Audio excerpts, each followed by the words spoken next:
दांत वाली बहू। रंजना कभी ब्रश नहीं करती थी। उसे कितनी बार उसके माँ बाप ने डांटा, लेकिन उसका कोई असर उस पर होता ही नहीं था, जिस कारण से उसके दांत पीले पीले हो जाते हैं।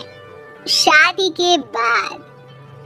अरे बहू, वैसे तो तुझ में कोई कमी नहीं है, पर तेरे दांत इतने पीले कैसे हैं बेटा? कैसे मतलब? कोई सर्जरी थोड़ी ना कराई है। वो तो क्या नाम, मैं ब्रश नहीं करती थी तो पीले हो गए। अब क्या करूं? आप कहें तो लाल करवा लूं या फिर काले? यार ये क्या है, क्यों माँ से लड़ रही हो? लड़ रही हूँ? अरे मैं लड़ रही हूँ या ये बोल रही है कि दांत पीले हैं, पीले। अरे तपस्या थोड़ी ना की है इन्हें पीले करने के लिए। बकायदा ब्रश नहीं किया है 20 साल तक, तब जाकर। छी, कैसी बात कर रही हो? ये उस वक्त तो पीले नहीं थे जब हम लोग तुम्हें देखने आए थे। अरे तब साफ करवा लिया होगा डेंटिस्ट के पास जाकर। अब देखो कैसे पीले पीले लग रहे हैं।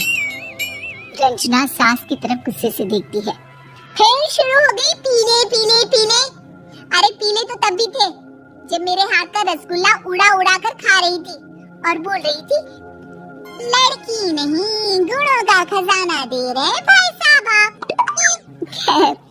अब वो लोग करते भी तो क्या करते, पीले दांत वाली बहू पल्ले पड़ी थी तो झेलना तो था ही। एक दिन कीर्तन में रंजना गाना गा रही थी। अरे कमला बहन, माँ का द्वार आया तो सब शुद्ध होकर आते हैं, फिर अपनी बहू को ब्रश भी नहीं कराती तुम।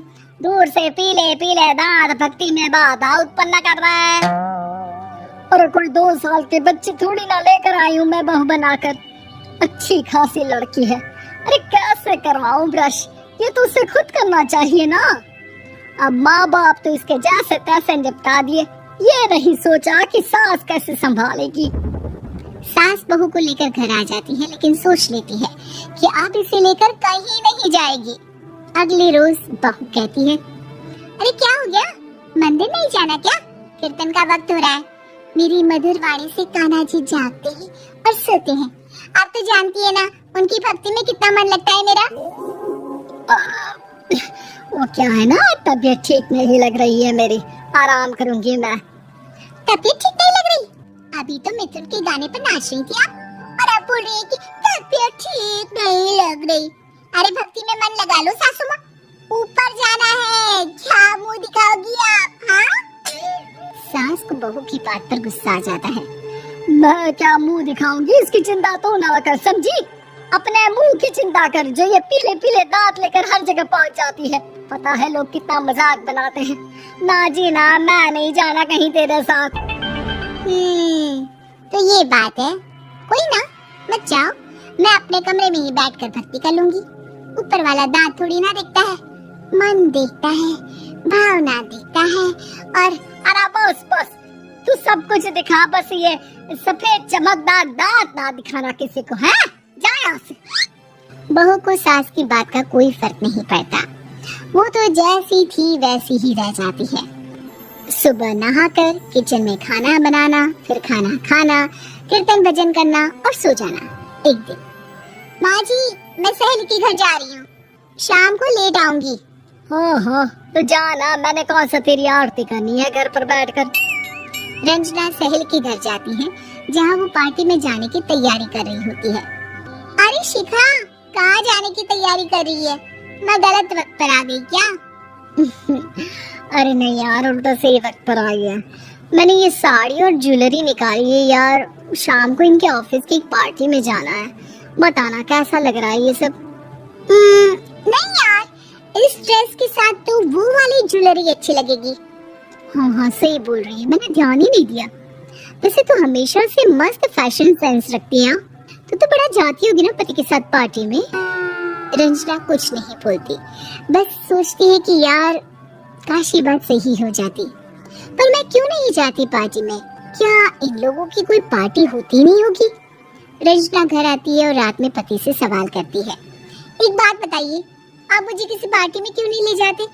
क्या आपके यहाँ ऑफिस में पार्टी नहीं होती? पति बेचारा क्या कहता कि दांत पीले हैं तुम्हारे इसलिए। अरे कोई पार्टी होती नहीं हम लोगों के ऑफिस में, तो कहाँ से लेकर जाऊं? और मार्केट, मॉल, कहीं वीकेंड घूमना, कहीं तो। अरे यार, सारे हफ्ते में एक छुट्टी मिलती है, तो सोचता हूँ कि आराम ही कर लूं। क्यों? रंजना मन मार के रह जाती है। पहले कभी सास के साथ मंदिर जाया करती थी, लेकिन वो भी सास ने ले जाना बंद कर दिया। घर बैठी बैठी रंजना बोर हो जाती है। तभी उसे आइडिया आता है और वो मायके जाने का सोचती है। सासू माँ, 2 दिनों के लिए मम्मी के घर जा रही हूँ। अच्छा अच्छा ठीक है, आराम से जा। और हाँ, माँ से कुछ अच्छी आदत सीख कर आना कि कैसे शरीर के हर भाग की तरह दांतों की सफाई भी जरूरी होती है, समझी? शुरू हो गई ना आप? वो लोग आपकी तरह नहीं है कि छोटी छोटी बात का बतंगड़ बना दे। उन लोगों के लिए मैं मायने रखती हूँ, ना कि मेरे पीले पीले दांत। रंजना माँ को बिना बताए उन लोगों को सरप्राइज देती है, लेकिन जैसे ही वो दरवाजे पर पहुँचती है, अंदर देखती है कि घर वाले कहीं जा रहे होते हैं। अब माँ, काश रंजना दीदी के दांतों वाली प्रॉब्लम नहीं होती, तो वो भी हम लोगों के साथ चलती ना बुआ जी की बेटी की शादी में। हाँ बेटा, लेकिन अब उसे कौन समझाए कि उसको उसके पीले दांत नहीं दिखते, लेकिन उसके आसपास के लोगों को कितना एम्बैरेसिंग फील कराते हैं। मुझे तो कितनी बार उसके स्कूल की टीचर ने शिकायत की कि उसके साथ कोई लड़की बैठना भी नहीं चाहती, और ना ही कॉलेज में कोई उससे बात करना चाहता था। लेकिन पता नहीं क्यों उसे ये बात समझ में नहीं आती। कोई कमी नहीं है उस लड़की में, बस यही कि दांत पीले हैं। वो तो भला हो जीजा जी और उनकी माँ का, जो दीदी को जैसी है वैसे ही रखा हुआ है। रंजना को अपने घर वालों की बात सुनकर बहुत दुख होता है। वो सोचती है कि वो क्या करे, लेकिन फिर वो सीधा डेंटिस्ट के पास जाती है, अपने दांत चमकाती है और कसम खाती है कि वो रोज ब्रश करेगी। और क्या हो गया? तुम तो 2 दिनों के लिए गई थी ना? पर कोई ना, अच्छा है, चलो आ गई तो। रंजना सास के सामने आकर खड़ी हो जाती है और पूरी स्माइल करती है, उसके चमकदार दांतों को दिखाती हुई। हैं? चले मंदिर? माँ, मुझे माफ कर दीजिए, मैंने आप लोगों को बहुत एम्बैरेसिंग फील करवाया। मैं आज से रोज ब्रश करूंगी।